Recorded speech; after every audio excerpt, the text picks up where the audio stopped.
In Peninsula Apartment, Hong Kong, a veteran sergeant named Tai falls from a high floor and sustains serious injuries. He desperately tries getting up, but ends up breaking one of his legs. After some time, the police arrive on the scene and find Tai covered in blood. They also discover Ling, a senior inspector, unconscious on the 7th floor's corridor. Several police officers are then dispatched to find the perpetrator, but all in vain. Later, in the hospital, the police officers of Teams A and B argue with each other as the leader of Team B, George, accuses Inspector Ling of being responsible for Tai's brutal condition. After a while, Ling regains consciousness and finds himself in the hospital with his wife, Hazel, and their adopted son, Sunny. As the family is having an emotional moment, Ling's coworker Ghost interrupts them and asks Ling about the murder. However, the latter seems to have lost his recent memories because of the serious impact on his head. That night, Ling and Ghost pay a visit to Tai, who is lying unconscious in the ICU. As Ling watches in disbelief, Ghost helps him recall the incidents from the previous days. He mentions that the entire police department has been separated into several groups to solve the recent murder cases, but so far, there has been no breakthrough.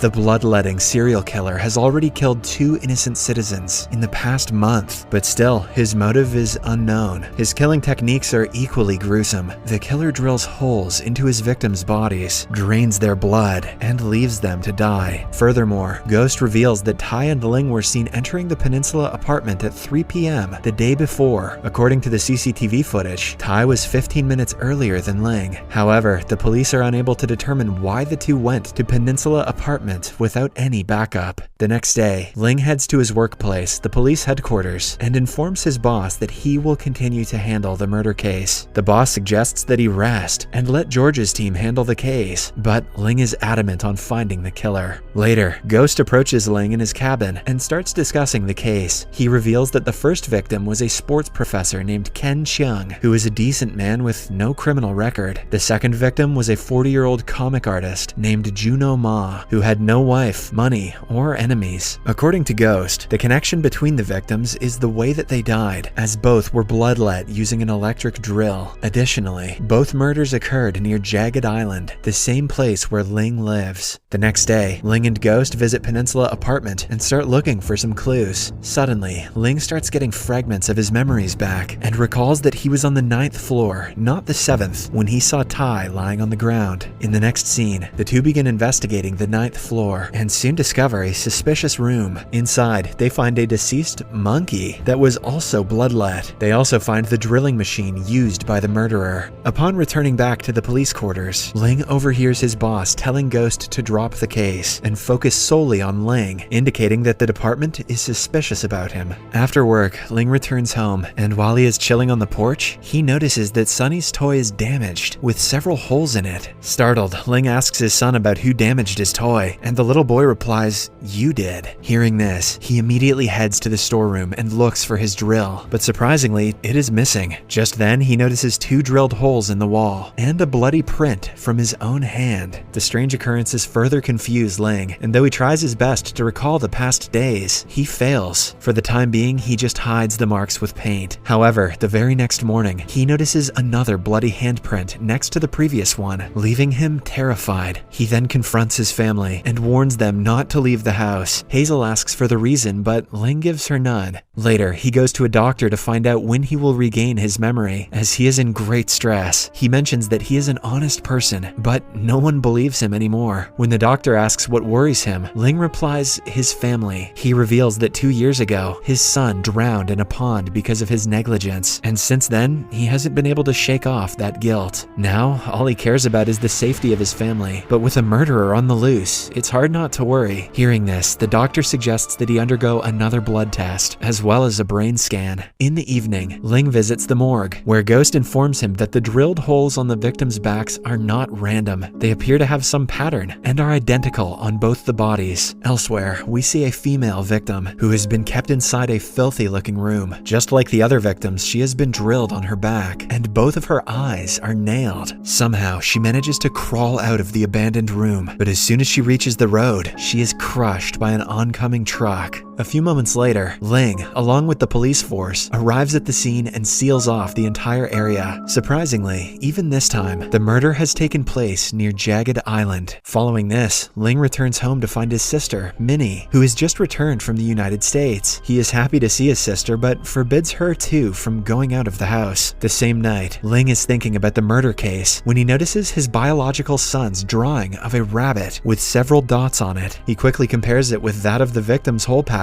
and lo and behold, it matches. The next day, a stressed Ling visits the doctor and gets to know that his brain is normal, but his blood contains a high concentration of the drug propranolol. The doctor further explains that while propranolol treats high blood pressure, it also causes dizziness and short-term memory loss. In fact, he hasn't been able to regain his memory because of the continuous intake of the drug. This shocks Ling, as he doesn't recall taking any drugs. Later, Ling and Ghost go to the abandoned room from before in hopes of finding a clue. In the middle of the search, Ling spots a filthy-looking man outside and begins chasing him down the woods. However, Ghost, who sees no one, believes that his friend has gone insane. Shortly after, the two head over to Ling's place. While they are having a drink, Minnie walks in with their childhood photos. Ling and Ghost go through the photos when suddenly, Ling comes across a picture of himself with 4 other kids. Behind the picture, there is mention about the first 2 victims. Taken aback, he checks the picture again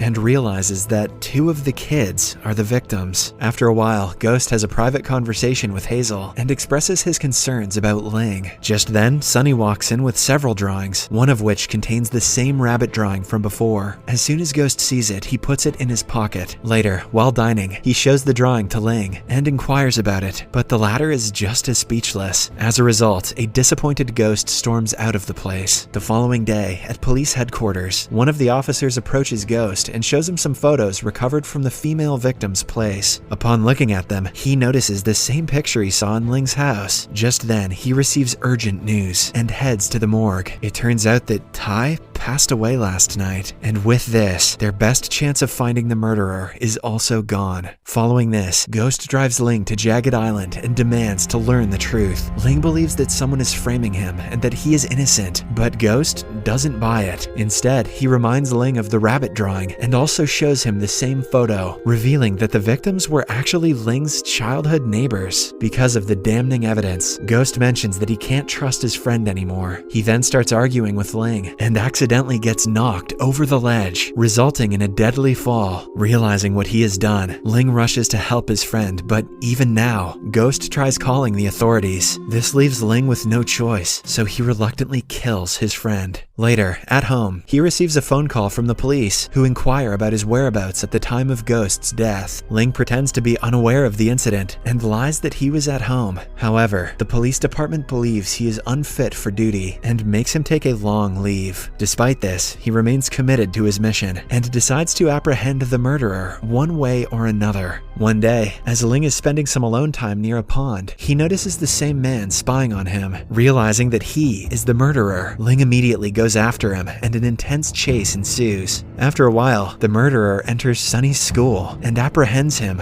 but as soon as Ling arrives, he runs away. After the incident, Ling returns home and closes all the doors while keeping an eye out the window. Minnie asks about the matter, but Ling decides to explain everything after it's over. A while later, he walks upstairs and discovers the same photo stuck on the closet. He examines it closely and realizes that he had bullied one of the boys severely in the past. He used to call him Beggar Boy and even called his mother dirty. Just then, Ling notices Sunny smiling at him from the balcony. Surprisingly, the little kid starts talking in a grown-up voice. Taken aback, Ling asks if he is a ghost, but Sunny reveals that he is none other than the Beggar Boy. It turns out that he has a disease called anti-aging sickness, which caused his body to stop growing after a certain age, while keeping his intelligence normal. Sunny further reveals that he knows everyone from Ling's family because they share a common father. Following this, he starts narrating about the past, when his mother brought him from Southeast Asia to find his father. But when they arrived at the father's house, they learned that he had remarried a wealthy woman and had 2 children. Despite this, Sunny and his mom tried convincing the father to let them stay, but he refused, forcing them to live on the streets. From that day onwards, their lives began to deteriorate by the day. They got a shady house to live in, but his mother had to sell herself every day to meet the household necessities. Then, one day, she passed away due to a venereal disease, and then it was just Sonny, all by himself. This is when he decided to use his tiny frame to his advantage. At first, he was adopted by a kind family, but he could only stay for a short time, or else they would discover his sickness. In order to survive, he then began selling their babies to a child trafficker. Eventually, with time, he grasped the mechanism of evil doings. Hearing all this, a confused Ling inquires as to why he is doing this, and little Sonny replies that he simply wants Ling to experience the feeling of being wronged. He then reveals that he isn't doing this alone, but rather, he has a partner. The murderer is the same person Ling chased after earlier. His name is Mang, and he has early aging sickness. Because of this, he ages quickly, but has extremely good intelligence and agility. Then, Sonny starts explaining about the incident at Peninsula Apartment. He deliberately fed Ling with a lot of poisoned cakes, causing him to lose his memory. He then called Tai into the apartment, pretending to just be lost. Soon after, he texted Ling, claiming that his pistol is on the 9th floor. When Tai reached it first, Mang attacked him, drilled his body, and threw him from the 7th floor of the apartment. He then knocked Ling unconscious and dragged him to the same floor. Ling questions why he wasn't killed, and Sonny replies that he wants to imprison him because some punishments are worse than death. He also reveals that he killed the 3 victims just so he could frame him. Enraged, Ling attempts to kill Sonny, but as he is about to do so, his wife and Minnie intervene. He desperately tries to explain about the little man's reality, but as expected, no one believes him. Later that evening, George arrives at Ling's house and transports him to the police station for investigation. George questions him about the murders, but Ling remains silent. Hence, due to the lack of evidence, he is released on bail. One day, Ling drags Sonny to a floating platform in the middle of the sea to scare him. However, it turns out that it was Sonny's plan all along to get Ling out of the house so that Mang could murder his family. Hearing this, Ling rushes back home, but it's too late. Mang has already executed Hazel. The sight of his wife's horrific death breaks Ling from the inside, and he starts crying uncontrollably. But soon, he gets up and rushes outside for vengeance. When Ling steps out of the house, Sonny locks the door from inside. Just then, Mang arrives with his drilling machine, and the two start fighting. While they're at it, Sonny makes his way out. Meanwhile, Ling manages to overpower Mang and brutally drills him to death. After killing one perpetrator, he heads out to kill Sonny and eventually corners him on a cliff. But before he can strike, the cops show up with his sister. Ling tries explaining that the child is a monster, but no one listens to him. Now, with no options left, he proceeds to kill Sonny, but one of the cops shoots him down. In the last scene, we are shown that Ling has been incarcerated in a prison. He has been found guilty of 6 murders, 2 of whom were his own friends. The movie ends as Sonny sits near the sea, delighted